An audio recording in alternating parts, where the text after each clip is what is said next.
সাগরদিঘি গ্রামে এক জেলে থাকত। পুকুর থেকে মাছ ধরে ধরে বিক্রি করাই ছিল তার পেশা। গ্রামের বিরাট বড় দিঘি থেকে মাছ ধরে ভালোভাবেই দিন কাটছিল তার। তা একবার হলো কি, সে বছর বর্ষাকালে মোটেই বৃষ্টি হলো না। যা কিছু খাল বিল পুকুর ছিল সব শুকিয়ে কাঠ। জেলে তো পড়ল মহাবিপদে। মনের দুঃখে সে নিজের বারান্দায় একদিন বসে আছে। এমন সময় দেখা করতে এলো তার বন্ধু বিপিন। মহেশ দাদা, ও মহেশ দাদা, বলি বাড়ি আছো? শরীর টরীর সব ভালো তো? কে, বিপিন নাকি? এসো। হ্যাঁ, তা শরীর ভালোই আছে। তা শরীর যদি ভালো থাকবে তাহলে মুখটা অমন শুকনো কেন? দুঃখের কথা কি আর বলবো বিপিন ভাই। কেন গো, কি হলো, কি হয়েছে, খুলে বলো আমায়। এবছর গরমকালটায় কোনো জল বৃষ্টি হলো না। বর্ষাকালটাও এমন শুকনো যাবে কে ভেবেছিল। দেখো না, সামনে পুজো আসতে চললো, খাল বিল শুকিয়ে সব কাঠ। আমাদের অত বড় সাগর দিঘে সেও শুকিয়ে খটখট করছে। হাতে একটাও পয়সা নেই বিপিন ভাই, সামনে পুজো, এখনো পুজোর বাজার হলো না। মেয়েটা আমার শুকনো মুখ করে ঘুরে বেড়াচ্ছে। এ তো মহা মুশকিলের কথা শোনালে মহেশ দাদা।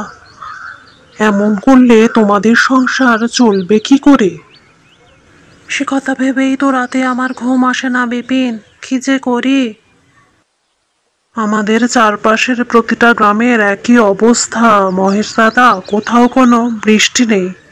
আচ্ছা, তুমি জোনাক দিঘির জঙ্গলের ওদিকটায় যাও না কেন? ওই জঙ্গলে তো কখনো অনাবৃষ্টি হয় না। অত বড় গাছে ঘেরা জঙ্গলের মধ্যে আছে বিরাট এক দিঘি। সে দিঘির জল কখনো শুকায় না। আর শুনেছি তাতে মাছও নাকি আছে প্রকাণ্ড প্রকাণ্ড। কিন্তু সে জঙ্গল তো ভারী গভীর বিপিন। শুনেছি দিনের বেলাও তাতে আলো পৌঁছায় না।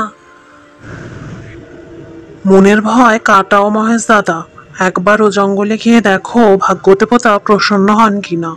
বেশ বিপিন, কালকে সকালেই তাহলে আমি রওনা দিচ্ছি জোনাক দিঘির উদ্দেশ্যে। ও গিন্নি, গিন্নি, এদিকে একবার শুনে যাও। ও গিন্নি, গিন্নি। এই যে যাই। আমাদের সাগর দিঘির খরা এবছর তো আর কাটলো না। খালে বিলে মোটে জল নেই, কোথাও মাছ পাওয়ার আশা নেই। তাই আমি ভাবছি একবার জোনাক দিঘিতে গিয়ে নিজের ভাগ্যটা পরীক্ষা করেই দেখি। শুনেছি ওই জোনাক দিঘি নাকি অজস্র রুই কাতলায় ভরা, আর তার জল কখনো শুকায় না। ও মা, সে কি কথা গো, কি সর্বনেশে কথা! ওই জঙ্গলে তুমি মাছ ধরতে যাবে? দিনের বেলাতেও তো ওই জঙ্গলে পথ দেখা যায় না। আর ওই বনে তো ভূত প্রেত আছে শুনেছি। না না, ওখানে গিয়ে কাজ নেই। তা বললে কি হয় গিন্নি, সামনেই পুজো আসছে। তোমাদের জন্য শাড়ি জামা না কিনতে পারলে আমার কি মন ভালো লাগে? ও তুমি চিন্তা করো না, মা দুর্গার কৃপায় কোনো বিপদই হবে না। তুমি ভয় পেও না। একবার আমাকে নিজের ভাগ্য পরীক্ষা করতে সুযোগ দাও।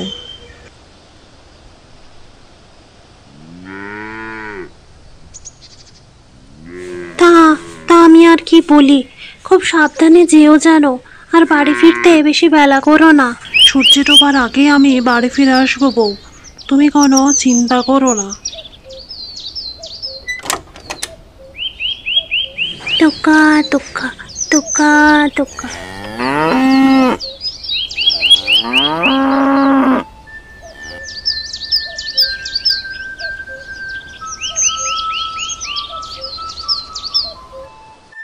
সেই সকাল থেকে পথ হেঁটেই চলেছি। এই তো, এই তো সামনেই সামনেই জোনাক দিঘির জঙ্গল। যাই আর একটু এগিয়ে দেখি।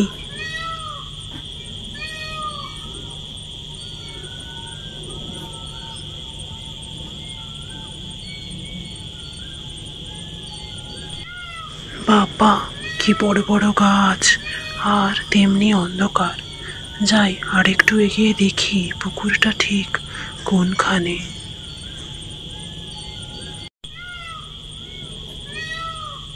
কি যায়, কি যায় গাছের নিচ দিয়ে, কি যায়? আমি মহেশ, সাগরদিঘির জেলে। এই জঙ্গলে এসেছি মাছ ধরতে। জেলে? এই জোনাক দিঘির ঘন জঙ্গলে তুমি এসেছো মাছ ধরতে? কেন জেলে, তোমাদের গায়ে কি পুকুর নদী এসব কিছু নেই? আমাদের গায়ের পুকুর শুকিয়েছে এবার, জাল ফেলে মাছ মেলে না, তাই মাছের সন্ধানে এসেছি জোনাক দিঘিতে। কিন্তু জোনাক দিঘি তো মস্ত এক পুকুর, আজ 100 বছরের মধ্যে সেখানে কেউ কখনো যায়নি। মাছ ধরতে তোমার ভয় করবে না?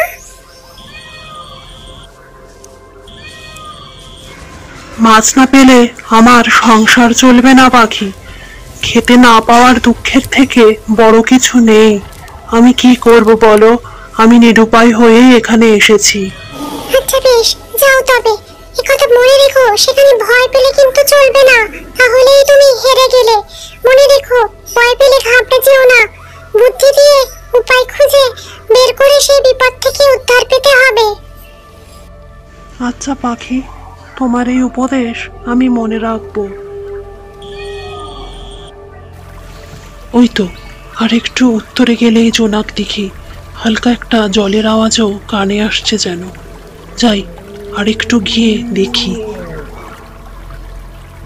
এই তো সেই দিঘি।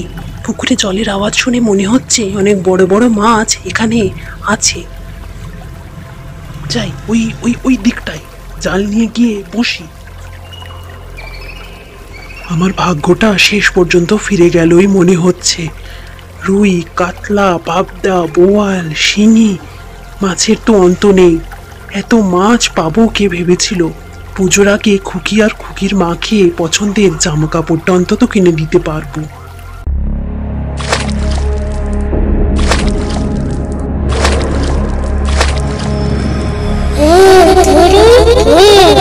অনেকদিন পরে মাছের গন্ধ পাচ্ছি। কিরে, তুই ওখানে কি করছিস? ওরে বাবা, ই তো সেই মিঠু। পালা পালা পালা। কি হলো, কথা কানে যাচ্ছে না? আমি জোনাক দিঘির মেছো ভূত। কি করছিস তুই ওখানে? কথার উত্তর দে। আমি সাগর দিঘিতে থাকি। আমি জেলে, মাছ ধরে বাজারে বিক্রি করে সংসার চালাই। এইখানে আমি মাছ ধরতে এসেছি। মাছ ধরতে জোনাক দিঘিতে? তোর তো সাহস মন্দ নয়। জানিস, আজ 100 বছর এখানে কেউ মাছ ধরতে আসেনি। আমি এক্ষুনি তোর ঘাড়টা মটকাবো আর সব মাছগুলো নিয়ে চলে যাব।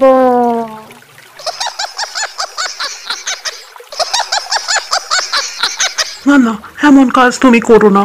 আমি তোমার কোন ক্ষতিটা করেছি বলো, যে তুমি আমার ঘাড় মটকাবে? আচ্ছা, সেসব পরে ভাবা যাবে। আপাতত আমাকে বড় বড় দুটো মাছ দে তো, গিন্নিকে দিয়ে আসি। আজ ভালো করে শোল মাছের তেল চচ্চড়ি রান্না করুক। এত কষ্ট করে মাছগুলো ধরে কি বিপদে পড়লাম। কি হলো, এত ভাবছিস কে? আয়, এই বেলা তোর ঘাড়টা মোটকে দিই, তারপর না হয় বসে বসে ভাবিস। তোর ঘাড়টা মোটকে দিয়ে এই জোনাক দিঘির পাকে পুঁতে দিয়ে যাবো যখন, তখন তোর বসে বসে ভাবা বেরিয়ে যাবে। বুঝলি রে বেটা জেলে? শোল মাছটা দে আমাকে এখনই। আর শোন, বসে বসে ভেবে আমার সময় নষ্ট করেছিস, তাই তোর পুরো মাছের ঝুড়িটাই আমি নিয়ে চলে গেলাম। তুই এইখানেই চুপ করে বসে থাক।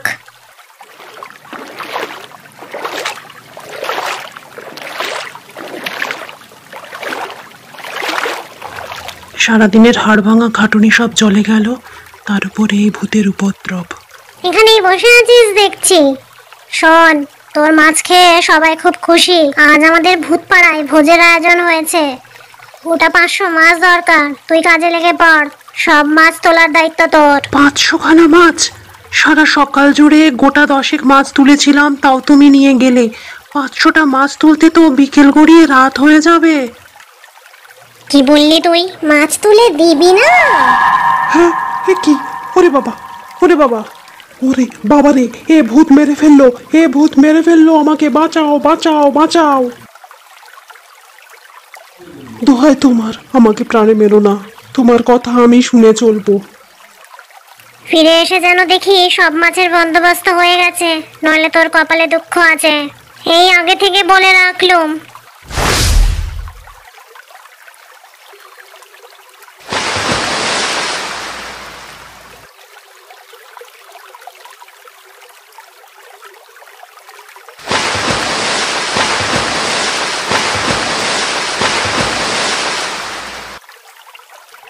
না আর তো পারি না, এর কিছু বিহিত করতে হবে। সেই পাখি আমাকে বলেছিল কোনো এক উপায় বার করতে হবে।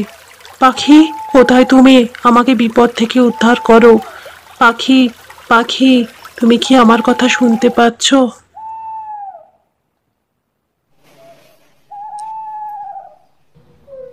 কি ডাকে, কি ডাকে, কি ডাকে আমায়, কি ডাকে? এ কি, এ তো সেই জেলে।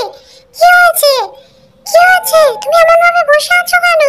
কি হয়েছে তোমার, কি হয়েছে? আজ সকাল থেকে মেছো ভূত যা নয় তাই করে আমাকে হেনস্থা করছে। প্রাণের ভয় দেখিয়ে সমস্ত মাছ নিয়ে গেল। এখন সারা দিন ধরে 500খানা মাছ আমি তার জন্য তুলেছি, উপরন্তু প্রাণের ভয় দেখাচ্ছে। তুমি একটা কিছু উপায় করো পাখি। আমি তো তোমাকে আগেই বলেছিলাম এই জঙ্গল খুব সুবিধার জায়গা নয়। তুমি ভেঙে পড়ো না, বুদ্ধি করে উপায় বার করতে হবে। এই জঙ্গলে অনেক রকম বিপদ আছে, সেসব থেকে বাঁচতে গেলে বুদ্ধি একমাত্র পথ। ঠিক বলেছ তুমি। ওই মেছো ভূতের সাথে শক্তিতে আমি পারবো না, কিন্তু বুদ্ধির জোরে ওকে আমি বন্দি করে ছাড়বো। তবেই আমার নাম মহেশ জেলে। মা, অনেক মাছ ধরেছিস দেখলাম। শোন, তোর উপরে আমি খুশি হয়েছি। আজ থেকে তুই এই জোনাক দিঘিতেই থাকবি আমার দাস হয়ে। যখন যা প্রয়োজন তেমন মাছ তুই তুলে দিবি, বুঝেছিস? এ আর এমন কি? এর থেকেও বড় এক মাছ আছে জোনাক দিঘির একদম গভীরে, সে একার তোলার সাধ্য আমার নেই। বিশাল ওজনের রুই মাছ বলিস কি? চল চল, আমি যাচ্ছি। কোথায় তোর মাছ? আমি নিচ থেকে গিয়ে সেই মাছকে ধরে নিয়ে আসছি। ওই ওই উত্তরের ওই কোণে রয়েছে সেই বিশাল ওজনের রুই মাছ। তুমি এক্ষুনি যাও, নইলে ও পালাবে। তোর কথা যদি মিথ্যা হয় তবে তোর একদিন কি আমার একদিন। আমি যাচ্ছি জলের গভীরে, তুই তোর জাল টাল নিয়ে সব তৈরি থাকিস। এইবার বেটা ভূত ফাঁদে পড়েছে, দেরি করলে চলবে না, যা করার এই বেলা করে ফেলতে হবে।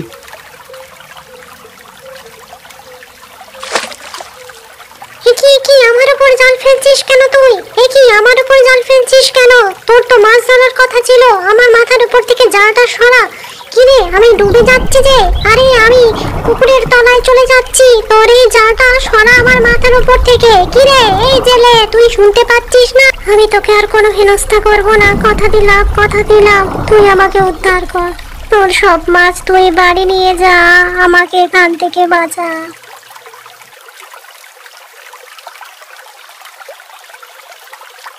শোন, তোকে ছাড়ার কথা আমার না, তবু তোকে মুক্তি দিচ্ছি এই শর্তে তুই আর কখনো কাউকে বিরক্ত করবি না। আমার ঘাট হয়েছে, ভুল হয়েছে, আর আমি কখনো এমন করব না। এরপর থেকে আমি ভালো হয়ে থাকবো, কাউকে বিরক্ত করব না। বেশি লোভ করতে গেলে কি হয় সেটা নিজের চোখের সামনেই দেখলি। আর কখনো এমন করিস না। অসহায়তার সুযোগ নিলে কখনো তারও ভালো হয় না, বুঝলি মেছো ভূত? আজ যে শিক্ষা তুই পেলি তা সারা জীবন মনে রাখিস। মেছো ভূত এরপর জেলের তোলা সমস্ত মাছ ঝুড়িতে সুন্দর করে গুছিয়ে দিল। সে জেলেকে বলল পরের দিন সে আবার নিশ্চিন্তে জোনাক দিঘিতে আসতে পারে, কোনো রকম ভয় না করে। সে আর কখনো তাকে এবং কাউকে বিরক্ত করবে না। বেশি লোভ করলে যে কখনো ভালো হয় না, এ শিক্ষা সে পেয়ে গেছে। এতক্ষণে দিন গড়িয়ে রাত নেমে গেছে। সারাদিনের শেষে জেলে ঝুড়ি ভর্তি মাছ নিয়ে চলল তার গ্রাম সাগরদিঘির উদ্দেশ্যে।